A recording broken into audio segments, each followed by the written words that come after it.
एक प्राचीन भारतीय कहावत है, दिए तले अंधेरा। वर्तमान में यह कहावत भारत के मध्य हिमालयी राज्य उत्तराखंड पर चरितार्थ हो रही है, क्योंकि इस राज्य से अच्छे अच्छे जनप्रतिनिधि और अच्छे अच्छे प्रशासनिक अधिकारी निकले हैं, जिन्होंने राष्ट्र के निर्माण में अपनी अहम भूमिका निभाई है। इसके बारे में बताने की जरूरत नहीं है, लेकिन बात तब उठती है जब पिछले कुछ महीनों में इस राज्य में कुछ राजनीतिक और कुछ आपराधिक, कुछ भ्रष्टाचार से संबंधित घटनाएं घटित होती हैं और उनको बचाने के लिए, विशेषकर अपराधी गतिविधियों को और भ्रष्टाचार संबंधित गतिविधियों को बचाने के लिए जनमत का शक जनप्रतिनिधियों की तरफ जाता है, जिन्होंने केंद्र में सक्षम नेतृत्व वाली सरकार यानी मोदी सरकार के नाम पर इनको वोट दिया था और इनको राज्य की सत्ता में लाए थे। वैसे इसमें अधिकांश जनप्रतिनिधि, मेरा कहने का मतलब विधायक, इस लायक नहीं थे कि इनको विधायकी दी जाए।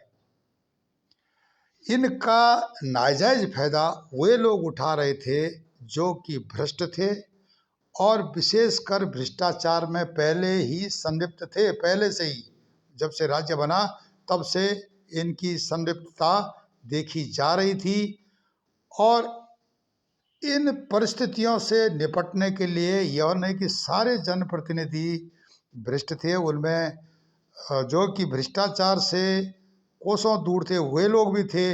उन्होंने इस भ्रष्टाचार को मिटाने के लिए काफ़ी प्रयास किए होंगे, लेकिन वे सफल नहीं हुए। बात तब सामने आई जब UK-SSS का जो घोटाला, भर्ती घोटाला सामने आया।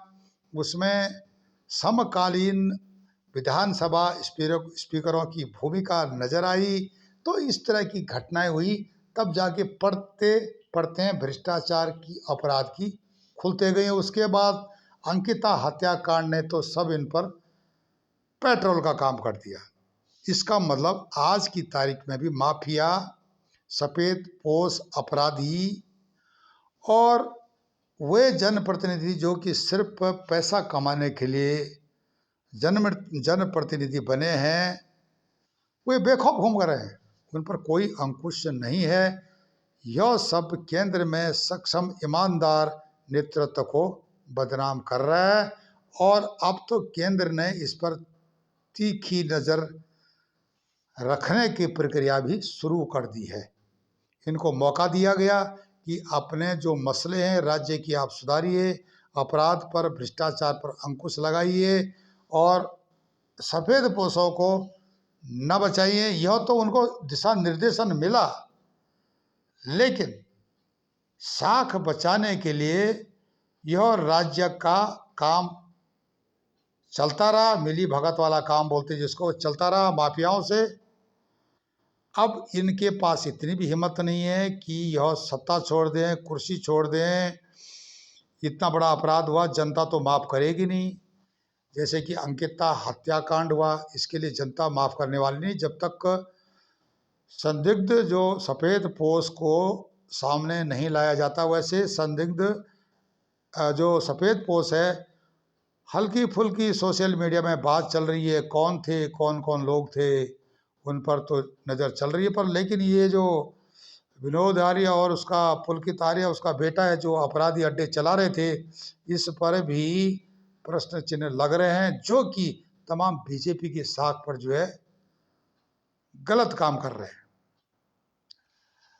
अब बात आती है, उत्तराखंड राज्य बना था तो उत्तराखंड की जो स्थायी राजधानी गैरसैंण को निश्चित किया गया था कि यहाँ गैरसैंण ही उत्तराखंड की स्थायी राजधानी नहीं बनेगी जब तक यहाँ पर मूलभूत सुविधाएं नहीं बनती हैं। देहरादून को अस्थायी राजधानी रखा जाएगा। पर लेकिन ऐसा नहीं हुआ, क्योंकि माफिया पहले से सक्रिय थे। जिस कांग्रेस ने उत्तराखंड बनने का विरोध किया वे भी सत्ता में आए, उनके साथ जो वर्षों से जो भ्रष्टाचार विशेषज्ञ थे, उनका भी जो है प्रवेश उत्तराखंड में हुआ। बीजेपी भी दूध की धुली नहीं थी उस समय। कुछ नेता उसमें ऐसे थे जिन्होंने कि ऐसे काम कर डाले जो कि राज्य के हितों के खिलाफ थे। त्रिवेंद्र सिंह रावत की सरकार आती है। उन्होंने अपनी भूमिका ईमानदारी के साथ निभाई, इसमें कोई शक नहीं है। गैरसैंण में पानी का बंदोबस्त, चुरला झील का जो विधानसभा में बिल है उसको पास कराना, उस पर होमवर्क करना, और मूलभूत पानी चाहिए। अगर निर्माण करना है तो पानी चाहिए। एक झील का निर्माण करके एक नगर के लिए पानी की जरूरत है, उस हिसाब से उन्होंने काम शुरू कर दिया था। उन्होंने ये भी कर दिया कि ये ग्रीष्मकालीन राजधानी रहेगी। ऋषिकेश से कर्णप्रयाग तक रेल की लाइन बन जाएगी। उसके बाद 25 या 30 किलोमीटर जो है वहाँ से भराड़ीसैंण उत्तराखंड की ग्रीष्मकालीन राजधानी है। भविष्य में देहरादून जिस तरह से बहुत बुरी तरह से टाइट हो गया है, जनसंख्या, सघन जनसंख्या वाला नगर बन गया, तो भविष्य में उत्तराखंड की स्थायी राजधानी गैरसैंण में शिफ्ट होगी। यातायात और समुचित जो आवास की सुविधा स्टाफ के लिए, जो विधानसभा के विधायकों के लिए, या वहाँ पर जो है दूसरी सुविधाएं उपलब्ध तब तक हो जाएंगी। यह भविष्य का प्लान था। उस हिसाब से उन्होंने ईमानदारी से काम किया। लेकिन उनकी सरकार भी बीजेपी की थी और उनका जो है मुख्यमंत्री नहीं बनना लगता है कि इस बिल को हाशिया पर ले आया। धामी सरकार के आते ही उन्होंने इस विषय को हाशिए पर रख दिया, जो कि आज भी हाशिए पर है। गैरसैंण का विषय स्थायी राजधानी, जिसको कि उत्तराखंड के लोग अपनी आत्मा मानते हैं, और इस पर आगे कुछ नहीं हुआ। देहरादून से आज भी गैरसैंण में ठंड के मौसम में विधायक या वरिष्ठ अधिकारी हिलना नहीं चाहते होंगे, इसीलिए जो है कुछ ना कुछ बहाने बनते रहे हैं। विषय को आगे लेते हुए वर्तमान विधानसभा स्पीकर ऋतु खंडूड़ी जी ने हिम्मत की और इस सत्र को जो अभी होना है, इस ग्रीष्मकाल, ये जो शरद काल में मनाने के लिए, इन सर्दियों में गैरसैंण में करने के लिए प्रस्ताव रखा, बातचीत की। पर लेकिन इस पर भी कांग्रेस के नेताओं ने ठंड का हवाला दिया। जबकि उत्तराखंड एक पहाड़ी जो है राज्य है, वहाँ पर ठंड से बचने के लिए पुलिस बलों के पास, कर्मचारियों के पास समुचित कपड़ों की व्यवस्था है, और उन्हें कौन सा ज़्यादा दिन रुकना है, थोड़े दिनों की तो बात है। उसी तरह से जो और भी कई विधायक हैं जिनको कि ठंड लगती है, जबकि उनको पता नहीं कि उत्तराखंड में माननीय प्रधानमंत्री मोदी जी आए थे। वे केदारनाथ यात्रा में वहाँ उन्होंने सैनिकों के साथ उनकी मिले, और माना गांव में गए जहाँ पर कि बहुत ठंड है। इसके अलावा वहाँ के बाद वो कश्मीर गए जहाँ पे बर्फ़ गिरी हुई है, सैनिकों के बीच रहे, उनको ठंड नहीं लगती है। रक्षा मंत्री राजनाथ सिंह साहब भी एक एक हफ्ते सियाचिन ग्लेशियर से लेकर के और अरुणाचल प्रदेश तक हिमालय में घूमते रहते हैं, उन जगह जगह जाते रहते हैं। उनके साथ टीम भी होती है, उनको भी ज़्यादा ठंड नहीं लगती है। उत्तराखंड के जो विधायक हैं, प्रशासनिक अधिकारी हैं, उनको गैरसैंण में ठंड लगती है। यह तो सबको पता चल गया, उत्तराखंड के जनमानस को पता चल गया है। इसका मतलब यह हुआ कि यह लोग सिर्फ पैसा कमाने के लिए और अपनी नौकरी करने के लिए राज्य में आए हैं, राष्ट्र की सेवा के लिए नहीं आए हैं, राज्य की सेवा के लिए नहीं आए हैं।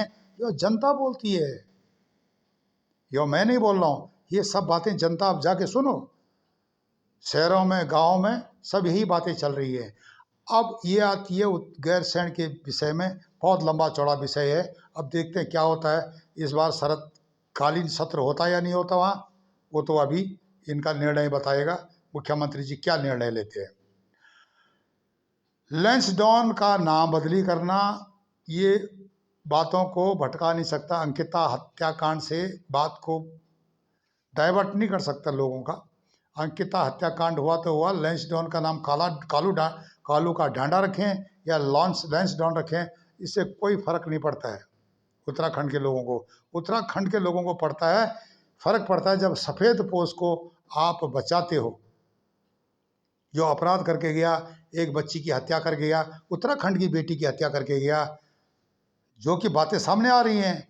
और साथ साथ जो कि यूके ट्रिपल एससी में जो लोग थे वहाँ पर इंक्वायरी में, वहाँ के कुछ अधिकारियों को ट्रांसफ़र किया जाता है। तो ये सारी भी बातें भी जो है संज्ञान में आती हैं। जो 45 लोग गिरफ्तार थे उनमें से 25 से अधिक लोगों की जमानत हो गई है, ये भी लोगों को पता है। कोई बात छुपी नहीं है इस डिजिटल युग में। सीबीआई की जांच से क्यों किनारे किया जा रहा है? क्या सफ़ेद पोश को बचाने के लिए यह एक कवायद है, या इतने दिन हो गए अभी तक जो है उसकी इंक्वायरी जो लटकी हुई है? क्या इतना गूढ़ कार्य, क्यों आग लग रही है? जो पुलकित आर्य की फैक्ट्री या विनोद आर्य की फैक्ट्री, जो कैंडी की फैक्ट्री है, उसमें आग लग रही है, उसमें बिजली का हवाला दिया जा रहा है। आग लगी है या लगाई गई है? जैसे कि उत्तराखंड के वनों में आग लगाई जाती है या लगती है, यह भी प्रश्नवाचक चिन्ह है। कागजों में पेड़ उगाए जाते हैं, लगाए जाते हैं और फिर आग लग जाती है। यह क्रिया कई वर्षों से चल रही है। तो ये सारी चीज़ें जो हैं प्रभावित कर रही हैं छवि को। यहाँ पर जो के ट्रिपल एससी अंकिता हत्याकांड और उसके बाद हिमाचल से लाए गए उद्यान निदेशक एच.एस. बेबीजा द्वारा किया हुआ घोटाला, जो कि उसके खुद के विभाग वाले, उद्यान विभाग वाले 800 लोग तकनीकी और गैर तकनीकी साइड के लोग, वे लोग इसके खिलाफ आवाज़ उठा करके सामने आ रहे हैं। उसके बाद भी सरकार चुप है। वनों का जलना बहुत बड़ा अभिशाप है उत्तराखंड के लिए। उत्तराखंड को ब्राज़ील से सीखना चाहिए कि जहाँ पर अमेजन के जो जंगल हैं वहाँ पर 20% ऑक्सीजन दुनिया को देते हों। दुनिया को 20% ऑक्सीजन देते हैं, घने जंगल हैं। और उन जंगलों की भी राजनीति हुई थी। वहाँ पर एक राइट विंग के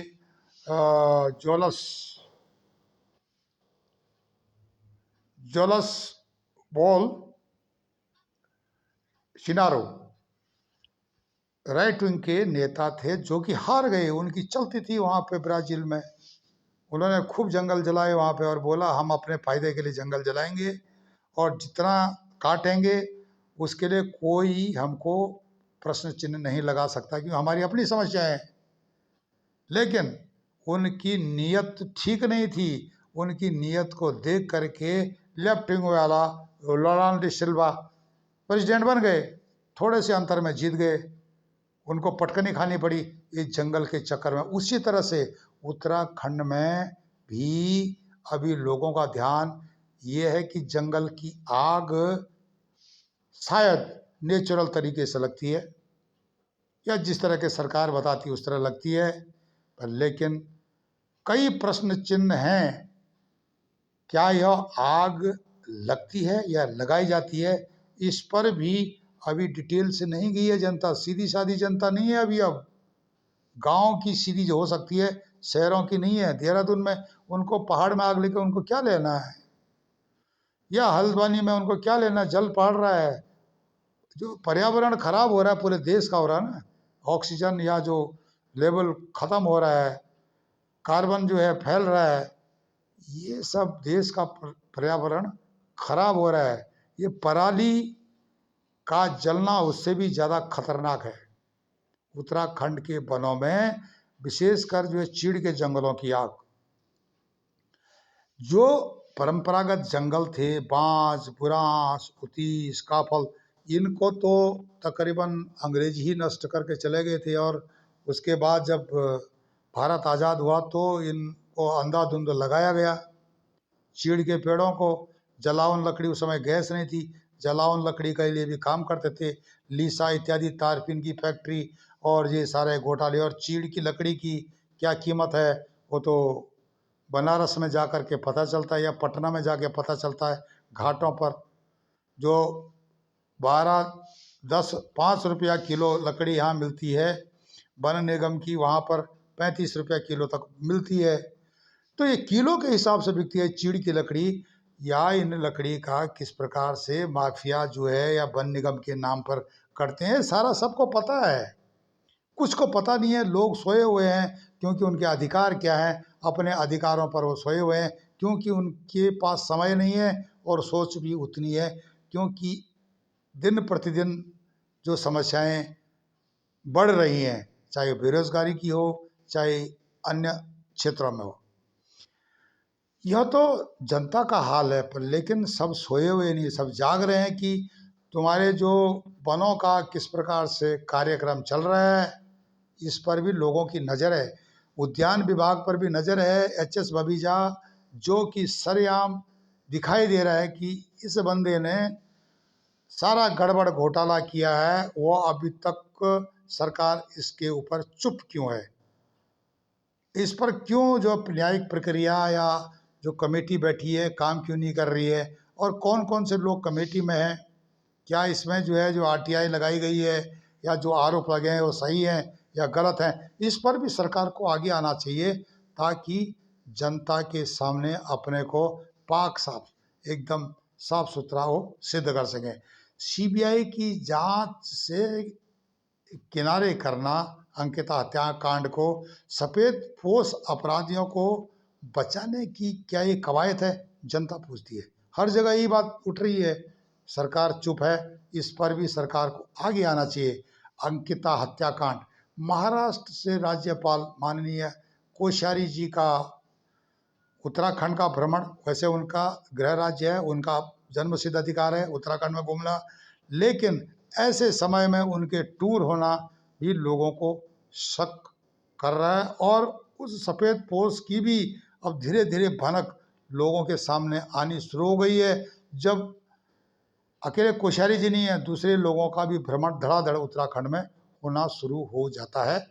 यह सब बातें जो है जनता के सामने आ रही हैं। कर्मचारी चयन आयोग का हो, अंकिता हत्याकांड हो, एच.एस. बबीजा का कांड हो, या वीआईपी का घूमना हो, गैरसैंण के मुद्दे पर गैरसैंण को फुटबॉल बनाना हो, बहानेबाजी करनी हो, उत्तराखंड में ठंड लगने का बहाना हो, ये सारी चीज़ें जनता के सामने आ रही हैं। जबकि देश का प्रधानमंत्री जवानों के बीच में, रक्षा मंत्री जवानों के बीच में अपना समय निकालते हैं, और भी कई जो अधिकारी हैं और जिनके बच्चे, उन नागरिकों के बच्चे जो कि खड़े हैं बर्फ में, वे लोग भी तो देश के लिए काम कर रहे हैं। तो ये लोग विशेष तो है नहीं जिनको कि इस तरह से लोग आगे लाए हैं। इन पर अब जनता संज्ञान लेगी। अगर केंद्र संज्ञान नहीं लेता, वैसे केंद्र ने संज्ञान लेना शुरू कर दिया है। इनको बहुत समय दिया था उत्तराखंड को कि अपने विषयों को आप संज्ञान में लें। अगर ये नहीं लेंगे तो केंद्र को हस्तक्षेप करना पड़ेगा। और जो केंद्र में उन्हीं की सरकार हो, नहीं चाहती कोई भी सरकार कि उनको जो है इस प्रकार से जो है उनका डिमोरल किया जाए, उनकी जो मानसिकता ऐसी कमज़ोर की जाए कि वे पार्टी के लिए फिर सिर दर्द बन जाए। अब सिस्टमेटिक तरीके से कहते हैं ना, मोदी जी किसी भी चीज़ को ठंडा करके खाते हैं, तो शायद उत्तराखंड का मसला ठंडा हो रहा है। अब धीरे धीरे इन अपराधियों पर, इन भ्रष्टाचारियों पर मोदी जी जरूर संज्ञान लेंगे। और जनता भी आसानित है, क्योंकि इन जनप्रतिनिधियों को जिन पर आरोप लग रहे हैं, इनको भी वोट लोगों ने सक्षम नेतृत्व राष्ट्रवाद के नाम पर दिया था।